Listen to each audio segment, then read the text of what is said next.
j'ai entendu des personnes autour de moi dire est-ce que je peux venir en séance avec quelqu'un parce que voilà, je suis pas très à l'aise et tout. Et ce qui se comprend, hein. Mais vous allez peut-être tomber des fois sur des hypnothérapeutes qui ne vont pas vouloir. C'est simplement parce que on va en hypnothérapie, on va creuser, on va aller loin en vous, on va vous faire sortir des choses qui sont de l'ordre de l'intime. Alors est-ce que ça ne va pas vous déranger face à cette tierce personne? C'est plutôt par rapport à ça qu'on pourrait peut-être vous refuser l'accès d'une autre personne à une séance. Pour qu'on puisse avancer et vous traiter, il faut qu'on ait tous les éléments pour pouvoir travailler profondément et avoir un résultat efficace et durable dans le temps. Est-ce qu'on perd le contrôle de soi en hypnose? Pas du tout, parce qu'on a ce qu'on appelle ce phénomène d'observateur extérieur, c'est-à-dire que le subconscient veille sur vous, vous protège, de manière à ce que si l'on vous propose de faire quelque chose qui est en contradiction avec vos principes de vie, avec votre nature, il vous fera naturellement sortir de cet état et vous dira attention, là il faut que tu sortes parce que non, c'est pas ça. Et vous allez revenir à vous naturellement.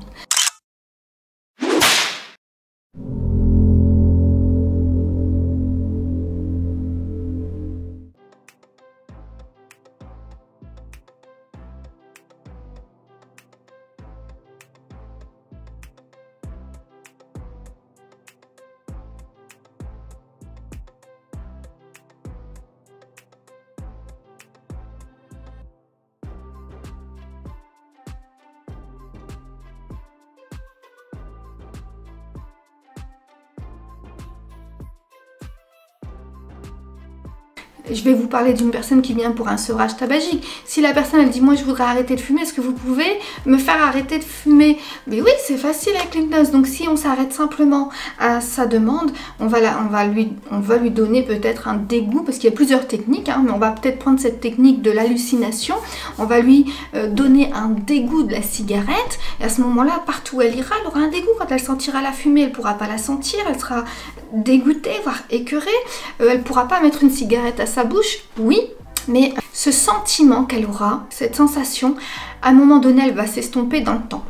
Parce que son subconscient va la ramener à ses habitudes. Quand elle sera dans une période peut-être plus difficile, le subconscient lui rappellera qu'est-ce qui était une béquille pour elle, cette personne, quand elle était pas bien. Et ben c'était la cigarette. Donc à un moment donné, ce genre de sentiments prendront le pas sur l'hallucination.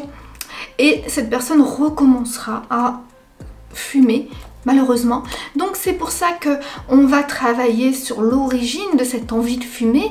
Par exemple, j'ai un collègue qui m'a raconté que une fois il a interrogé le subconscient d'une dame, il lui a demandé pourquoi elle fumait, parce qu'elle était inconsciente, elle ne savait pas dire. Elle ne savait pas répondre, elle lui a dit écoutez, moi je ne sais pas, je crois que je fume parce que je stresse, je suis quelqu'un qui stresse beaucoup. Donc je voudrais que vous m'aidiez pour gérer peut-être ce stress et m'enlever cette envie de fumer.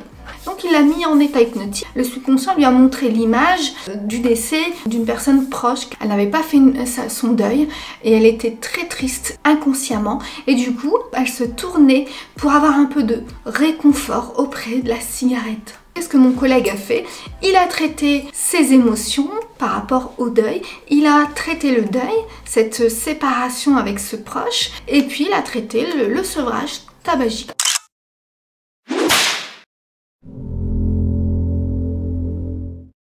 En réalité, l'hypnotiseur ne travaille pas avec cette réalité surnaturelle que certains pourraient penser, ce monde paranormal. Non, en fait, c'est simplement la connaissance du fonctionnement du cerveau, ce qu'on appelle la neuroscience, la science du cerveau, ou la neuropsychologie, c'est-à-dire les liens qu'il peut y avoir entre le cerveau et les comportements. Quand on a étudié un petit peu ça, on sait, je vais pas dire manipuler, mais jouer avec le subconscient. Mais alors, l'expérience hypnotique, elle est propre à chacun. Elle sera jamais la même pour tout le monde. Chacun vivra l'hypnose de façon différente parce que ça dépend de la personnalité de chacun, de la méthode employée, du contexte environnant, des suggestions qui lui sont faites et de l'état hypnotique dans lequel il va se trouver.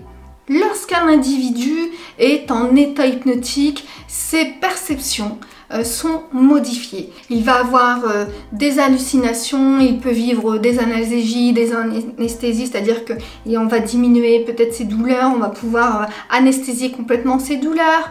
L'activité électrique du cerveau se ralentit, on analyse et on enregistre les cycles d'ondes par seconde grâce à l'électroencéphalogramme, les différents états de l'être humain. Alors on a l'état conscient, l'état semi-conscient, on a l'état entre la veille et le sommeil, on a l'état de sommeil, on a l'état de sommeil profond avec les ondes bêta, alpha, theta et delta quand on est dans un sommeil très très profond, voire même quand on est dans le coma.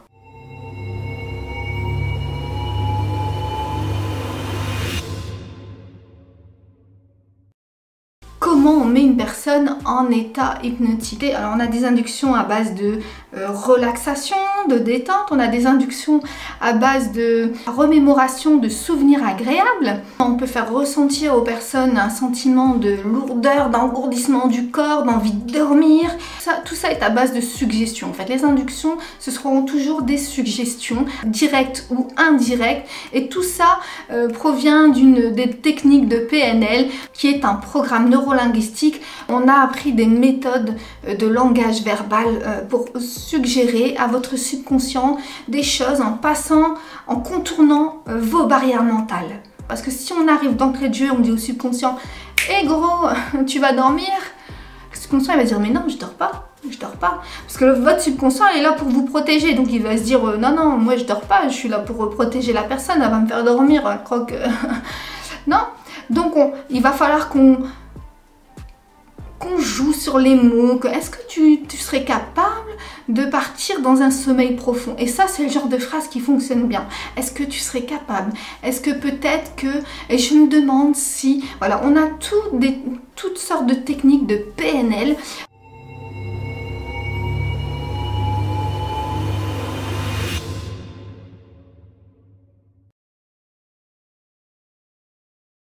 On va utiliser la saturation mentale. Et qu'est-ce qu'est la saturation mentale? C'est quand on demande au sujet d'utiliser plusieurs facultés intellectuelles et moteurs en même temps.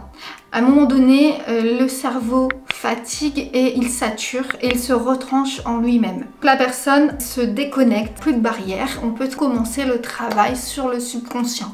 Alors comment ça se passe? Moi ça m'est déjà arrivé d'avoir une personne qui avait très peur de rentrer en hypnose. J'avais tout essayé, je crois que j'étais passée par la relaxation, par la fixation du poing pour fatiguer son regard. Et à un moment donné je me suis dit non, j'y arriverai pas, il va falloir que je la fatigue. Donc ce que j'ai fait, c'est que je lui ai demandé d'utiliser ses sens. Donc on a 5 sens, hein, l'odorat, le goût, l'ouïe, le toucher, la vue. Et je lui ai demandé alors d'utiliser la vue, donc de positionner son regard sur un point en hauteur, de le fixer. Je lui ai demandé de décompter des nombres de 1000 à 0, de 3 en 3 je crois, ou de 7 en 7, et de dire verbalement « je m'endors, je m'endors, je m'endors » à chaque fois qu'elle voyait le chiffre du décompte. Et je lui ai demandé aussi d'utiliser le sens du toucher, c'est-à-dire de toucher le bras du fauteuil et de presser le bras par intermittence, c'est-à-dire chaque fois qu'elle va prononcer je m'endors, qu'elle presse le bras du fauteuil à chaque fois, et que du coup ça fatigue un peu le muscle, ça fatigue la vue, ça fatigue, voilà, c'est tout un ensemble. À un moment donné le cerveau il peut plus gérer, donc qu'est-ce qu'il fait? Il se replie, il laisse place à cette partie inconsciente, il se dit moi j'arrive plus à gérer, je vais me mettre en mode automatique, je vais laisser le subconscient qui est là pour justement assurer ma survie, prendre le relais. Et donc on peut commencer le travail avec le subconscient derrière.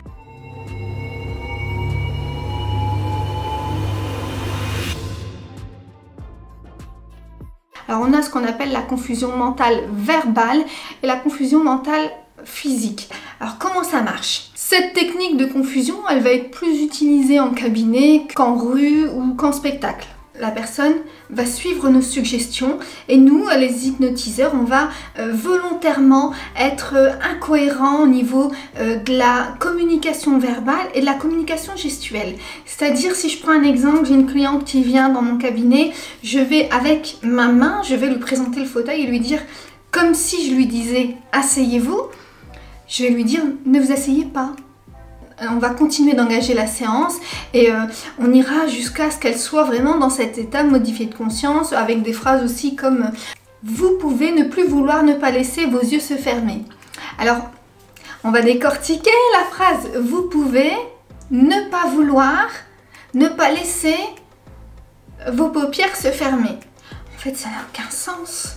Mais voyez, là la phrase, je la dis avec vous, on la décortique et on comprend que ça n'a aucun sens. Mais quand on les accumule, les phrases de confusion, la personne elle se dit mais j'ai compris, j'ai pas compris, bon bah allez c'est bon, je comprends pas, je viens pour me soigner, je vais m'installer, je vais me laisser aller et puis c'est tout, je vais pas réfléchir parce que donc elle va laisser de côté son esprit conscient qui analyse. Voilà, elle va se saturer et elle va se laisser guider par la suite dans le travail qu'on va faire avec le subconscient. Là, maintenant, on va voir la confusion mentale physique, des techniques d'hypnose rapide qui sont utilisées en spectacle, en rue. Alors, on va utiliser aussi ces techniques de confusion mentale sur des personnes qui présentent d'entrée de la résistance à l'hypnose. Je pense aux urgences, par exemple, à l'hôpital, quand il faut anesthésier quelqu'un rapidement, il faut agir vite et que voilà. Et on peut pas se permettre de faire une induction d'hypnose qui va durer 15 à 20 minutes. Les dentistes aussi les utilisent parce que quand ils ont un emploi du temps où ils mettent un quart d'heure, 20 minutes sur chaque patient pour faire une chirurgie sur la dent, ils peuvent pas non plus prendre 15 à 20 minutes en plus pour faire de l'hypnose à quelqu'un. Faire de l'hypnose et faire de la relaxation à un patient, c'est pas possible. Comment ça se passe? Alors, vous savez déjà que le subconscient est là pour vous protéger, assurer votre survie et qu'il veille sur vous. Dans la journée, il vous met en transe hypnotique, c'est-à-dire que il vous met en stand-by, en pause, pour pouvoir épargner toute l'énergie qu'il vous faut pour la journée. Nous, les hypnotiseurs, on va créer ce qu'on appelle un blanc neuroleptique. Alors, qu'est-ce qu'un blanc neuroleptique et pourquoi le blanc neuroleptique? Si, par exemple, vous marchez dans la rue, et que j'arrive et que je vous stoppe dans votre marche. Mais je vais vous stopper de manière un peu gênante. C'est-à-dire que je ne vais pas vous dire « Oh là là, stop, arrête-toi, j'ai besoin de te parler. » Non, non. Vous allez marcher, mettre un pied devant l'autre et je vais venir soulever votre jambe à partir du genou. En mettant ma main en dessous du genou, derrière le genou. Et je vais vous soulever, vous allez avoir une jambe qui pend en l'air sur ma main et l'autre qui va être sur l'équilibre, sur le sol. Et là, votre cerveau il va se dire qu'est-ce qui se passe? Qu'est-ce qu'elle me fait? Donc si vous ne me connaissez pas, vous risquez même de me frapper pour vous défendre et vous débarrasser de moi. Mais si vous me connaissez, vous allez dire mais elle fait quoi Naïma? Pourquoi elle me tient la jambe comme ça? Il se passe quoi? Donc déjà vous allez essayer de comprendre ce qui se passe. Et en plus de ça, votre subconscient il va dire mais vite, il est en train de perdre l'équilibre là, vite, il faut que je trouve une solution. Alors c'est un laps de temps qui est très court, 6-10 secondes. On sait que le subconscient à ce moment-là est en panique, il cherche à comprendre ce qu'il se passe et une solution. On sait que là, il faut qu'on enchaîne tout de suite avec une suggestion impérative. On va vous dire par exemple, dormez. Maintenant vous dormez. Dormir, c'est un bien grand mot parce que vous ne dormez pas en état hypnotique. Le corps est engourdi comme si vous dormiez. Alors, pour vous donner un exemple clair, quand vous vous réveillez le matin et que vous émergez dans votre lit, vous sentez votre corps qui est très lourd, qui est lui endormi et votre esprit revient à lui. Voilà, c'est ça que vous allez ressentir en état hypnotique. On va vous dire dormez, on va utiliser n'importe quelle phrase, mais en tous les cas, ça va être dans le but de vous plonger dans cet état hypnotique. Et là, vous allez suivre. Le subconscient ne réfléchit pas à ce moment-là. Il se dit c'est la suggestion de solution, donc on y va, on fonce. Il ne va pas réfléchir si c'est bien, si c'est pas bien. Sauf si il va simplement faire attention à ce que ce soit cohérent avec vous-même, c'est-à-dire si c'est pas quelque chose qui est contre votre nature. Regardez, je vous mets un petit exemple dans la vidéo.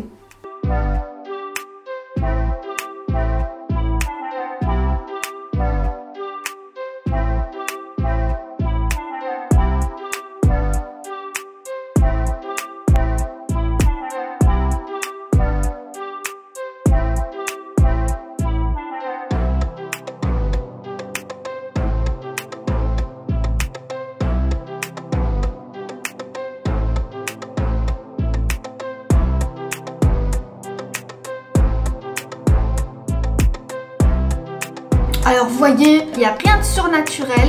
Il faut simplement s'exercer. Tout le monde peut le faire. Il ne faut aucun pouvoir. Personne n'a de pouvoir. On ne travaille pas avec les démons.